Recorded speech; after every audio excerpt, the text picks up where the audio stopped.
Subscribe कीजिए the accounts channel को और बेल पर क्लिक करें सबसे पहले वीडियो देखने के लिए। हेलो एवरीवन, मैं आपका दोस्त शफी अहमद और आप देख रहे हैं हमारा यूट्यूब चैनल दी अकाउंट्स। दोस्तों, आज का हमारा टॉपिक एडजस्टमेंट एंट्री से है।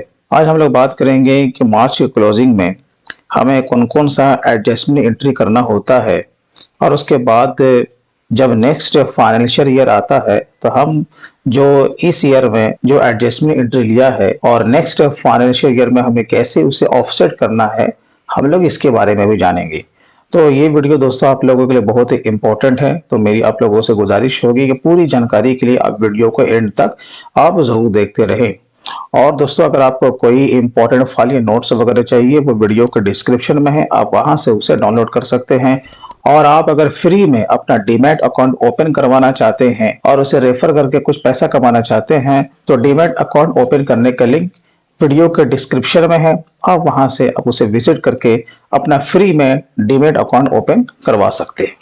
तो चलिए दोस्तों, आज का वीडियो हम लोग शुरू करते हैं।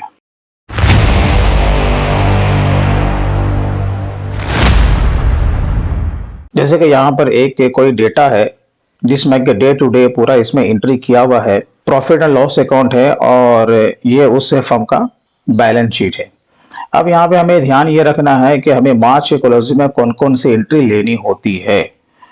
बहुत बार ऐसा होता है कि जो मार्च क्लोजिंग में एंट्री हमें लेनी थी वो नेक्स्ट ईयर में हम लोग ले लेते हैं। तो आपको ये मालूम होना चाहिए, according to income tax rule ये आपका डिसअलाउ एक्सपेंस माना जाता है, यानी जो खर्चा जिस साल से बिलोंग करता है आपको उसी में दिखाना था। तो आपको ऐसे एक्सपेंस के बारे में पहले से मालूम होना चाहिए ताकि उसका बिल जब नेक्स्ट ईयर आएगा, क्योंकि मार्च क्लोजिंग तो 31 में हो जाता है, हमारा कोई भी जो बुक तैयार होता है वो 1 अप्रैल से लेकर के 31 मार्च तक, ठीक है। लेकिन जो उसका बिल आएगा, जैसे मान के चलो कि मैं अगर इलेक्ट्रिसिटी का ही मैं अगर एग्जांपल लूं, उसका बिल कब आएगा? तो सीधी सी बात अप्रैल में आएगा। पेमेंट करोगे कब? अप्रैल में करोगे। और आपको इसके बारे में पता ही नहीं है कि हमें उसकी लायबिलिटी पकड़नी थी, तो उसका पेमेंट आप जो करोगे अप्रैल में करोगे तो वो गलत हो जाएगा ना, क्योंकि उस बिल का ताल्लुक मार्च से था। तो आपको नेक्स्ट ईयर कैसे करना है वो भी मैं इसी वीडियो में आपको बताऊंगा। पहले तो आपको ऐसे एक्सपेंस को पहले आपको समझना पड़ेगा और उसकी लायबिलिटी आपको पकड़नी पड़ेगी। तो इसमें कौन कौन सा ऐसा एक्सपेंस हो सकता है, 2-4 के बारे में मैं आपको बता देता हूं। लेकिन हर कंपनी का जैसा जैसा नेचर होता है उसके एक्सपेंस वैसे ही होते हैं, लेकिन मैं कुछ कॉमन एक्सपेंस के बारे में मैं आपको बता देता हूं। जैसे कि सबसे पहले आपका इलेक्ट्रिसिटी का बिल हो सकता है, ठीक है। उसके अलावा अगर आपने टेलीफोन मोबाइल के लिए अगर पोस्टपेड कनेक्शन लिया है तो उसका भी बिल कब आएगा? तो बाद में आएगा। अगर आपके यहाँ लैंडलाइन का नंबर अगर आप लोगों ने लिया है टेलीफोन, तो उसका बिल भी बाद में आएगा। इंटरनेट का बिल अगर वो भी अगर पोस्टपेड में है, प्रीपेड में तो आप लोग पहले करते हो ना रिचार्ज, लेकिन अगर कंपनी में पोस्टपेड कनेक्शन का अगर इंटरनेट अगर आपका चल रहा है तो उसका बिल भी बाद में आएगा। तो इस तरीके से आपको ऐसे एक्सपेंस को पकड़ना पड़ेगा। तो आपको पकड़ना कैसे है? बहुत ही सिंपल है। आपको वॉचर एंट्री मारना है और आपको जर्नल में चले जाना। जैसे मान के चलो कि मैं यहाँ पे इलेक्ट्रिसिटी का मैं लायबिलिटी यहाँ पर पकड़ रहा हूँ। अब आपको पता कब चलेगा? आपको तो ऑफ कोर्स पता कब चलेगा? अप्रैल में। अब आप बोलोगे हम लोग मार्च में एंट्री कर रहे हैं, अप्रैल में बिल आएगा, तो क्या हम अपना लमसम अमाउंट यहाँ पर डाल दें क्या? तो नहीं, आपको ऐसा नहीं करना है। मैं और आपको जानकारी के लिए मैं बता दूं, क्योंकि आपका अगर ये बुक, ये जो आपका जिसका अकाउंट्स आप मेंटेन कर रहे हो, अगर ये ऑडिट में आता है तो इसका ऑडिट करने का जो डेट होता है वो आपका 30 सितंबर तक होता है, ठीक है। और अभी तो आप देख ही रहे हो कि बराबर हर साल जो ऑडिट का डेट है वो आपका एक्सटेंड हो जाता है। आपको पता है कि 2021 का जो डेट जो एक्सटेंड हुआ था ऑडिट का, वो हो गया था 15 फरवरी 2022 हो गया था। तो इस तरीके से डेट एक्सटेंड होता रहता है। अब आप ये बताओ, बिल आएगा अप्रैल में, तो आप जाकर के उसका एंट्री मार्च में ले लेना बिल देखने के बाद। तो आपको ये एंट्री बाद में करनी है, ठीक है। तो बिल आया, हमने देखा कि उसमें आपका 12,500 रुपया था, ठीक है। तो इसकी आपको लायबिलिटी पकड़नी पड़ेगी। तो यहां पर आप एक कॉमन लेजर बना दो, आउटस्टैंडिंग लायबिलिटी या एक्सपेंसेस लायबिलिटी, जो आपको सूट करे आप उस तरीके से यहां पर उसका लेजर बना देना। इसका आपको ग्रुप कर देना है करंट लायबिलिटीज, ठीक है। और यहाँ पर आपका जो भी उससे रिलेटेड आपका नरेशन है वो यहाँ पर आपको उसे पुटअप कर देना है। आप चाहो तो अलग अलग भी एंट्री ले सकते हो, या नहीं तो आप कॉमन एंट्री भी ले सकते हो, जैसे कि आपका टेलीफोन है, मोबाइल है, इंटरनेट है और फिर आपका इलेक्ट्रिसिटी बिल है। आप कंपाउंड एंट्री भी ले सकते हो, लेकिन अलग अलग लेते हो तो मेरे हिसाब से और भी ज्यादा बेहतर होगा। अब मैं यहाँ पर एक और एंट्री मैं आपको करके दिखा देता हूँ, जैसे कि आपका मोबाइल का ही बिल है। मोबाइल का बिल है, इसका आपका जो आया है वो आपका 1500 रुपया आया है। इसका जो भी नरेशन होगा आपको यहाँ पर पुटअप कर देना है। ये अभी आपका इस साल की लायबिलिटी हो गई। अब जैसे कि आपका सैलरी का पार्ट है, लेकिन आपको पता है कि अगर आपके फर्म में पेरोल रजिस्टर मेंटेन अगर किया जाता है, यानी कि आपका सैलरी के साथ साथ आपका पीएफ है, ईएसआई है, प्रोफेशनल टैक्स है, आपका टीडीएस है, अगर एम्प्लॉय अगर आपका इनकम टैक्स के स्लैब में आ जाता है तो उसका टीडीएस भी काटोगे ना, तो उसकी सबकी लायबिलिटी आपको पकड़नी पड़ेगी, क्योंकि पीएफ का पेमेंट अगले साल करोगे, ईएसआई का भी अगले साल करोगे, प्रोफेशनल टैक्स का भी अगले साल करोगे। ठीक है, तो आपको उसका पूरा आपकी लायबिलिटी पकड़ना पड़ेगा। तो मेरा पेरोल पे एक वीडियो बना हुआ है, पूरी जानकारी के लिए आप उस वीडियो को देखो तो आप सारा कुछ जान जाओगे। अगर मैं इस वीडियो में कवर करूंगा तो वीडियो बहुत ही ज्यादा लंबा हो जाएगा। तो मैं आपको शॉर्ट में बता रहा हूं कि अगर मान के चलो कि सिर्फ सैलरी ही रहता, वहां पर कोई किसी टाइप का डिडक्शन नहीं है, तो आप उसकी लायबिलिटी कैसे पकड़ते। तो यहाँ पर सिंपल वे में आपको सैलरी आपको लेना था। मान के चलो कि आपका टोटल जो स्टाफ है वहां पर आप उसकी टोटल जो सैलरी बनती है वो 1.5 लाख रुपए बनती है। ठीक है, तो यहां पर आपको यहाँ पर एक लेजर बनाना पड़ेगा सैलरी पेएबल करके। आपको आउटस्टैंडिंग लायबिलिटी के अंतर्गत इसे नहीं डालना है, क्योंकि आप इसको सेपरेट बना दो ताकि बैलेंस शीट के लायबिलिटीज में क्लियर वे में ये दिखे। देखिए यहां पर ये हो गया, क्योंकि मैंने इसका भी ग्रुप क्या रखा है, करंट लायबिलिटी ही रखा है। ये आपको यहां पर इस तरीके से आपको एंट्री ले लेनी है। अब देखिए उसके बाद क्या होता है कि मान के चलो कि अगर हमारा बुक ऑडिट में आता है तो सीए साहब का जो भी चार्जेस होगा उसकी भी लायबिलिटी आपको पकड़नी है। तो यहाँ पर आपको एक लेजर बना लेना है ऑडिट फी करके। ठीक है, उसका ग्रुप आपका इनडायरेक्ट एक्सपेंसेस रहेगा। मान लेता हूं कि वो हमसे 15,000 रुपया ही चार्ज करेंगे, तो उनका जो भी चार्ज होगा अब देख लेना। ऑडिट फी पेबल आपको बनाना है और इसका ग्रुप भी क्या रखना है, करंट लायबिलिटी से। उसके बाद हम लोग आ जाते हैं बैलेंस शीट में। देखो जब बैलेंस शीट में आते हैं तो यहाँ पर आपका उसका इफेक्ट भी दिख जाएगा। जैसे कि देखो यहाँ पर ऑडिट फी पेबल भी आ गया है, आउटस्टैंडिंग लायबिलिटी भी आ गया और सैलरी पेबल भी आ गया। जब आप लोग यहाँ पर देखोगे एसेट साइड में, तो अब अपने बुक में देखोगे अगर उसमें कोई फिक्स्ड एसेट्स है तो फिर आपको उसमें डिप्रिसिएशन भी पकड़ना पड़ेगा। तो चलिए हम लोग मान लेते हैं कि हमारे पास जो 2 एसेट्स है उस पर हमें 15% का हमें क्या लगाना है, डिप्रिसिएशन लगाना है। तो टोटल अगर डिप्रिसिएशन मान लेता हूं कि 3.5 लाख रुपया ही आता है, तो यहाँ पर जो भी हमारा जो फिक्स्ड एसेट्स होगा उसे क्या कर देना है, क्रेडिट कर देना है। जैसे कि मैं यहाँ पर क्रेडिट कर रहा हूं, आपको वैसे ही यहाँ पर उसे क्रेडिट कर देना है। तो ये भी आपका एंट्री हो गया। तो चलिए ये जो फर्म के ऊपर लायबिलिटी था हमने उसे यहाँ पर शो तो कर दिया। कभी कभी ऐसा होता है कि हम किसी को एडवांस में पैसा दे देते हैं, और ये हमेशा किसके साथ होता है भाई, ऑफिस रेंट के साथ। मैं मान लेता हूं कि हमारे लैंडलॉर्ड साहब ने 3 महीने का एडवांस पैसा ले लिया है, यानी कि मार्च अप्रैल मई, वो 3 महीने का पैसा उसने लिया, लेकिन उसमें क्या है, मार्च अप्रैल मई है, यानी कि नेक्स्ट ईयर उसमें 2 महीने का मेरा रेंट उसमें इंक्लूड है। तो आपको उसका भी एडजस्टमेंट भी करना पड़ेगा। तो यहाँ पर आपको अगेन आपको रेंट का लेजर बनाना है, ग्रुप कर देना है इनडायरेक्ट एक्सपेंसेस। ठीक है, अब आप देखिए अगर आपको पता है कि हमें पहले से ही इसका क्या एडजस्टमेंट लेना है, तो यहाँ पर आपको ध्यान रखना है कि यहाँ पर आपको 1.5 लाख पुटअप नहीं करना है। वो इसलिए कि रेंट जो आपका दिया है, हमने 3 महीने का जो दिया है, लेकिन 2 महीने का एडवांस हो गया ना, क्योंकि 1 महीना मार्च में रह जाएगा और अगला 2 महीना अप्रैल और मई अगले साल में जाएगा।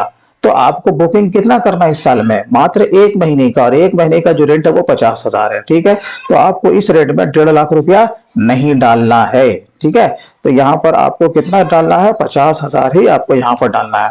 अगेन यहाँ पर आप डेबिट करेंगे, एक लेजर बनाएंगे प्रीपेड रेंट करके, प्रीपेड रेंट, और इसका ग्रुप क्या रखिएगा, करंट एसेट से। क्यों, क्योंकि भाई हमारा ही पैसा लैंडलॉर्ड के यहाँ निकल रहा है ना, अभी किराया हुआ भी नहीं, हमने उसे पहले से पैसा दे दिया। तो आपको बैलेंस शीट के एसेट्स में से दिखाना पड़ेगा। तो कितना दिखाना भाई, 2 महीने का 1 लाख रुपया। ठीक है, उसके बाद क्रेडिट आपने कैसे पेमेंट किया, तो आपने बैंक के थ्रू पेमेंट किया, तो यहां पर से आपको बैंक ले लेना है। आपको ये एंट्री आपको पेमेंट में लेना है, आपको यहां पर आ जाना था। ठीक है, और यहां पर आपको स्टेट बैंक ऑफ इंडिया है हमारा, तो इसके थ्रू हम लोग क्या कर रहे हैं, पेमेंट कर रहे हैं। देखिए ये हमारा यहाँ पर नेगेटिव आ गया है, लेकिन आपको टेंशन नहीं लेना है। यहाँ पर मैंने ये अपने मन से एंट्री यहाँ पर मारा है, तो इसलिए यहाँ पर हमारे फंड में पैसा है ही नहीं। लेकिन अगर आपका नेगेटिव आता है तो भैया ये आपका गलत है। ठीक है, तो आपको ये ध्यान रखना है। तो चलिए हम लोग इसे क्या करेंगे, सेव कर लेंगे। तो आपको ये एंट्री भी लेनी पड़ेगी। उसके बाद हम लोग बैलेंस शीट में अगेन आते और चले जाते हैं डेटर एंड क्रेडिटर के लिस्ट में।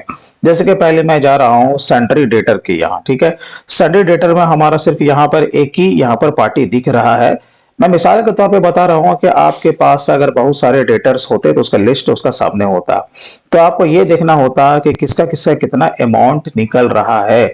अगर किसी का खाता अगर बंद करना है तो वो आप इसे कैसे करते, जैसे कि जब एंट्री जब करते हो तो किसी में कुछ ना कुछ पैसा बच जाता है, जैसे 1 रुपया, 2 रुपया, 5 रुपया, या फिर 1 पैसा, 2 पैसा, 3 पैसा, तो उसका खाता तो क्लोज हो चुका है, वो पैसा तो देगा नहीं, और छोटा छोटा अमाउंट यहाँ पर दिख रहा है, तो आपको उसे क्या करना पड़ेगा, क्लोज करना पड़ेगा। तो मिसाल के तौर पर मान लेता हूं कि यही है और मुझे इसे ही क्लोज करना था, और यहाँ पर कुछ पैसा निकल रहा था, 5 पैसा, 10 पैसा होता है ना, आपने ऐसा देखा होगा। डेटर में भी हो सकता है और क्रेडिटर में भी हो सकता है। जैसे कि हमें बैलेंस शीट में नहीं दिखाना है तो आपको उसे क्या करना पड़ेगा, क्लोज करना पड़ेगा। तो बहुत ही सिंपल है, अगर डेटर होगा तो आपको क्या करना पड़ेगा, और अगर क्रेडिटर होगा तो आपको क्या करना पड़ेगा, आपको सिंपली जर्नल में आ जाना है। जर्नल में आने के बाद आपको यहां पर क्या करना पड़ेगा, राउंड ऑफ करके आपको एक लेजर बनाना पड़ेगा। क्या, राउंड ऑफ, और इसका आपको ग्रुप कर देना है इनडायरेक्ट एक्सपेंसेस। ठीक है, जब कीजिएगा तो आपको ध्यान रखना है कि डेटर हमेशा क्या होता है, डेबिट साइड में होता है, और उसका डेबिट बैलेंस निकल रहा था। तो ऐसे कंडीशन में आपको क्या करना है, उसे क्रेडिट करना पड़ेगा। अकाउंट्स में जब माइनस प्लस होता है वो डेबिट एंड क्रेडिट के थ्रू होता है, तो जिसका जो बैलेंस निकलेगा आपको उसका रिवर्स एंट्री मारना है। अगर डेटर है, अगर क्रेडिट बैलेंस निकल रहा है कुछ पैसा, तो अपने बुक में क्या करते हैं, उसे डेबिट करते हैं। ठीक है, और डेबिट बैलेंस निकल रहा है तो अपने बुक में उसकी एंट्री में क्या करते हैं, क्रेडिट करते हैं, तभी तो वो रिवर्स होगा, तभी तो वो बंद होगा ना। तो आपको ये ध्यान रखना है। मान के चलो कि उसका डेबिट बैलेंस निकलता कुछ पैसा, 50 पैसा का निकल रहा है। ठीक है, तो यहां पर हम लोग क्या करते, उस डेटर का नाम हम लोग लेते, इस तरीके से एंट्री करते तो उसका खाता बंद हो जाता। ठीक है, तो ये डेटर के साथ भी हो सकता है और क्रेडिटर के साथ भी हो सकता है। तो चलिए मैं इसे सेव नहीं करूंगा। चलिए उसके बाद हम लोग आते हैं प्रॉफिट एंड लॉस अकाउंट में। आपको एक बार देख लेना है कहीं को ऐसा एक्सपेंस तो नहीं है जो कि छूट गया है, जो कि हमने उसे इस साल में लिया ही नहीं है। ठीक है, आपको इसका ध्यान रखना है, जो कि मैं ऑलरेडी आपको बता चुका हूं कि जैसे कि बिजली का बिल है, मोबाइल का बिल है, इंटरनेट का बिल है, इस तरह के जितने भी एक्सपेंस है आप अपने फॉर्म में देखिए। अब इसके बाद लास्ट में हम लोग आते हैं स्टॉक के ऊपर। अगर ट्रेडिंग कंपनी है, अगर आप इन्वेंटरी के साथ अगर काम नहीं कर रहे हो, तो फिर आपको स्टॉक का वैल्यू किस तरीके से ऐड करना होता है। तो देखिए, आपका जो भी फिजिकल स्टॉक है आप उसे देखिए, आप उसका मैनुअल आप उसे बनाइए, आप देख लीजिए कि उसका अमाउंट कितना निकलता है। क्योंकि हम जो काम कर रहे हैं टैली में परचेज एंड सेल, वो इन्वेंटरी के साथ नहीं है, तो आपको मैनुअल इससे आपको पुटअप करना पड़ेगा। तो आपको ये देखिए, क्लोजिंग स्टॉक यहाँ पर ऑलरेडी जो कि ओपनिंग आ रहा था वो यहाँ पर आपका बाय डिफॉल्ट क्लोजिंग आ जाता, लेकिन यहाँ पर देखिए मेरा अलग आ रहा है। क्यों, हमने इसे चेंज किया है। यहाँ पर जैसे इंटर आप मारेंगे तो यहाँ पर देखिए ओपनिंग चढ़ा हुआ है ना। उसके बाद यहाँ पर आपको डेट यहाँ पर पुटअप कर देना 31 मार्च 2021, और यहाँ पे जो भी आपका जो क्लोजिंग स्टॉक का आप देखें, स्टॉक टेकिंग करें मार्च क्लोजिंग में कि आपका कितना निकल रहा है। जो भी फिगर आपको यहाँ पर दिखाना हो आप उसे दिखा सकते हैं। जैसे यहाँ पर देखो 6,60,000 है, तो मैं क्या करूंगा, इसे 6,50,000 मुझे 500 ही दिखाना है, तो यहाँ पर हम वो फिगर पुटअप कर देंगे। तो यहाँ पे देखिए उसका इफेक्ट उतना ही आएगा। अब सवाल यह है कि इसका लेजर आपको कैसे बनाना। जहां पर आप लेजर जो बनाते हो आप यहां पर आते हैं, मैं आपको ऑल्टर में करके दिखा रहा हूं कि मैंने क्या बनाया। स्टॉक इन हैंड करते और यहां पर उसका ग्रुप भी क्या रखते, स्टॉक इन हैंड ही, तो कोई दिक्कत नहीं है। तो आपको ये ले लेना था।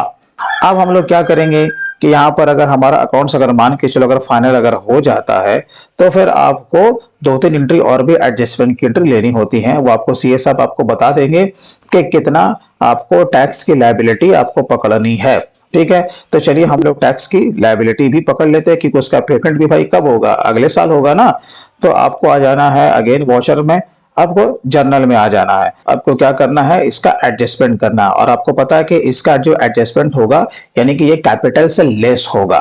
ठीक है, और कैपिटल से लेस होने के बाद ये लायबिलिटी खड़ी रहेगी जब तक कि इसका नेक्स्ट ईयर तक पेमेंट ना हो जाए। तो आपको यहाँ पर क्या करना है, यहाँ पर आपको इनकम टैक्स का एक लेजर आपको बना लेना है। इनकम टैक्स, ये देखिए इनकम टैक्स करके बनाइए। और इसका ग्रुप आपको क्या करना है, याद रखना है, इसका ग्रुप आपको कैपिटल ही करना है। वो इसलिए कि ये कैपिटल से लेस होगा, ये डेबिट होगा तो ये ऑटोमेटिक उससे लेस हो जाएगा। ठीक है, तो यहाँ पर आपको एक ही एंट्री पास करनी है, 2 एंट्री पास करने की जरूरत नहीं है। तो ये चलिए इसे सेव कर लीजिए। मान के चलता हूं कि 15,000 ही हमारा टोटल टैक्स बना है। और यहाँ पर आपको एक लेजर बना देना है, प्रोविजन फॉर टैक्स या फिर इनकम टैक्स पेबल। आप इस तरीके से बना सकते हैं जैसे कि मैंने पहले से बना रखा है, इनकम टैक्स पेबल। और सिंपली जो मैंने इसका ग्रुप रखा है वो करंट लायबिलिटी। जैसे कि मैंने कहा आपको जैसा सूट करे आप वैसा कर सकते हैं। आप इसे प्रोविजन में भी डाल सकते हैं और इस लेजर का नाम टैक्स प्रोविजन भी रख सकते हैं या फिर प्रोविजन फॉर इनकम टैक्स। ठीक है, दोनों का मकसद देखिए भाई, ये बैलेंस शीट के लायबिलिटीज में दिखेगा, तो कोई टेंशन आपको नहीं लेना। ये देखिए ये एंट्री आप जैसे सेव करोगे, जब आप बैलेंस शीट में जब आओगे तो यहाँ पर देखो ये आपको इसका इफेक्ट ऊपर में ही दिख जाएगा। और प्लस ये जो यहाँ पर आप जब चेक करोगे इनकम टैक्स पेबल, ये देखो इसकी लायबिलिटी भी यहाँ पर आ चुकी है। तो इस तरीके से आपको ओवरऑल एडजस्टमेंट करना होता है। अब जो सारा एंट्री हो गया, अब फाइनली हम लोग प्रॉफिट एंड लॉस में जब आते हैं तो जो भी हमारा यहाँ पर जो नेट प्रॉफिट निकल रहा है अब उसे कैपिटल में सिंपली ट्रांसफर करना है। तो आप अगेन आइएगा वॉचर में। अब आपको क्या करना है, कैपिटल को इंक्रीज करना। आपको पता है कि नेट प्रॉफिट कैपिटल में ऐड होता है, नेट लॉस कैपिटल से लेस होता है। तो यहाँ पर हमें क्या हो रहा था, प्रॉफिट। और हमको पता है कि कैपिटल का हमेशा क्रेडिट बैलेंस निकलता है, तो हम उसे क्या करेंगे, क्रेडिट। तो डेबिट किसे करेंगे भाई, प्रॉफिट एंड लॉस अकाउंट को। तो जो भी यहाँ पर करंट बैलेंस निकल रहा है आप उसे यहाँ पर से पुट अप करिए। ठीक है, और कैपिटल आपका क्या हो गया, क्रेडिट। काम तमाम। तो ये तो हुआ भाई इस साल का। अगर कुछ एंट्री अगर छुटी हो तो आप मुझे कमेंट बॉक्स में लिखें, तो मैं इस पर भी एक वीडियो में आपका बना दूंगा। तो अब हमें ये जानना है कि भाई नेक्स्ट ईयर में अब ये हम क्या करने वाले हैं। तो या तो आप अलग से आप बनाओगे एक कंपनी, है ना, 21-22 के लिए। तो ये हमारा 20-21 का था, तो मैं इसी में ही मैं काम करूंगा। तो इसके लिए आपको क्या करना है, Alt F2 मारना है। यहां पर से आपको जो फाइनेंशियल ईयर है वो आपको यहां पर से ले लेना। जैसे कि यहाँ अभी देखो 20-21 है ना, तो हम लोग क्या करेंगे, इसको 21-22 कर देंगे। अब हम लोग देखो यहाँ पर 21-22 में इंटर कर चुके हैं, तो सारा एक्सपेंस तो हट गया ना। तो यहाँ पर देखिए उसका सारा डेटा ऑटोमेटिक यहाँ पर एज ए ओपनिंग बन चुका है। लेकिन आप बोलोगे लेकिन हम तो पहले से दूसरे कंपनी बना के ऑलरेडी काम कर रहे हैं, तो हम उसका कैसे लेते। तो आपको मैनुअल यहाँ पर आपको लेना था। यहाँ जो भी आपको बैलेंस शीट में दिख रहा है आपको उसका मैनुअल ओपनिंग बैलेंस लेना था। तो कैसे लेते, तो बहुत सिंपल था ना भाई। आप यहाँ ऑल्टर करते और उसके बाद यहाँ लेजर में जाते और यहाँ पर फिलहाल कैपिटल लेते। तो अब यहाँ पर आप चले आते, आप देख लेते कि पिछले साल का बैलेंस शीट में कितना दिख रहा था क्लोजिंग, यहाँ पर आपको ले लेना था ओपनिंग। इसी तरह से देख देख करके आपको सारा पिछले साल का क्लोजिंग इस साल का ओपनिंग में आ जाता। तो आपको ये मैनुअल पुटअप करना पड़ेगा। ठीक है, मैंने टाइम बचाने के लिए यहाँ पर बताया कि देखिए ऑटोमेटिक यहाँ पर आपका क्या हुआ, सारा ओपनिंग बैलेंस यहाँ पे आ चुका है। सिर्फ आपको फाइनेंशियल ईयर को वहां पे चेंज करना था। अच्छा, अब सवाल ये होता है कि जब ओपनिंग जब लीजिएगा, ध्यान ये रखना है कि इसमें कुछ भी बैलेंस में डिफरेंस नहीं आना चाहिए, ना ही तो एसेट साइड में और ना ही लायबिलिटी साइड में। अगर यहाँ पर ओपनिंग बैलेंस में अगर डिफरेंस आता है तो वो आपको शो कर देगा। इसका माने कहीं न कहीं ओपनिंग चढ़ाने में गलती हुई है, या तो शॉर्ट है या फिर एक्सेस है या फिर कोई ऐसा है जो कि इसका ताल्लुक बैलेंस शीट से है ही नहीं और वो चढ़ा हुआ है। तो वो आपको रेक्टिफाई करना पड़ेगा। जैसा कि आपका अभी दिख रहा है कोई भी डिफरेंसेस नहीं, वैसा आपका भी होना चाहिए। चलिए अब भैया जो भी लायबिलिटी है अब यहाँ पर उसको तो खत्म करना पड़ेगा हमें। अब जैसे कि पहले हमारा मान के चलो कि ये ऑडिट फी पेबल ही यहाँ पर शो कर रहा है 15,000 रुपया, तो उसका पेमेंट तो किया होगा ना आपने, या तो कैश में किया होगा या फिर चेक से किया होगा। कब किया? तो हम लोगों ने जनवरी के माह में पेमेंट किया है, यानी जनवरी 2022 में। तो चलिए हम लोग इसके अंदर ही चलते हैं, यहाँ पर शॉर्टकट मारेंगे Alt I, उसके बाद हम लोग आ जाएंगे पेमेंट में। ठीक है, जिस तारीख को भी आपने एंट्री इसकी ली है वो तारीख आपको पुट अप करना पड़ेगा, ठीक है ना। तो यहां पर से आपको क्या करना है, F2 मारना है और तारीख यहां पर से चेंज कर लेना है, ठीक है। तो चलिए अब यहां पर हम लोग क्या करेंगे, वो जो लायबिलिटी था, क्रेडिट था ना, अब हम लोग उसे डेबिट कर देंगे। तो यहां पर क्या लेंगे, ऑडिट फी पेबल, है ना, ऑडिट फी पेबल लेंगे। ये देखिए 15,000 जैसे लेंगे वो आपका जीरो हो गया। बाकी आप कैश में दो या जैसे भी आपने दिया हो, मैं मिसाल के तौर पे आपको बता रहा हूं, क्योंकि आप जानते हैं कि कैश का पेमेंट 10,000 से ज्यादा आप किसी को नहीं कर सकते। लेकिन चलो मैं मान लेता हूं कि मैंने कैश के थ्रू किया टाइम को बचाने के लिए, ठीक है। उसके बाद हम देखते हैं कि और इसी तरीके से किसकी लायबिलिटी हमने पकड़ी थी और हमें उसका पेमेंट इस साल करना है। अब यहां पर देखिए आपका इनकम टैक्स पेबल है, ये भी खड़ा है। आपने पेमेंट उसका कब क्या हो गया, रिटर्न फाइल करने से पहले, जब भी आपने किया हो। तो उसी तरीके से आपको इसकी एंट्री ले लेनी है।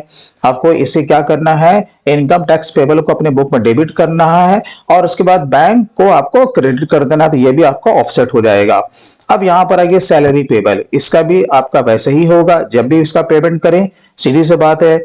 मार्च का है तो अप्रैल के 5, 10, 11, 12 जब भी आपने पेमेंट किया हो उस तारीख को आपको इसे क्या करना है, डेबिट करना है सैलरी पेबल को, और उसके बाद आपको कैश या बैंक को आपको क्रेडिट कर देना। तो बहुत ही सिंपल है। अब सवाल यहां पर यह है कि आउटस्टैंडिंग लायबिलिटी, ये भी बहुत सिंपल है, आपको इसे ट्रांसफर नहीं करना है।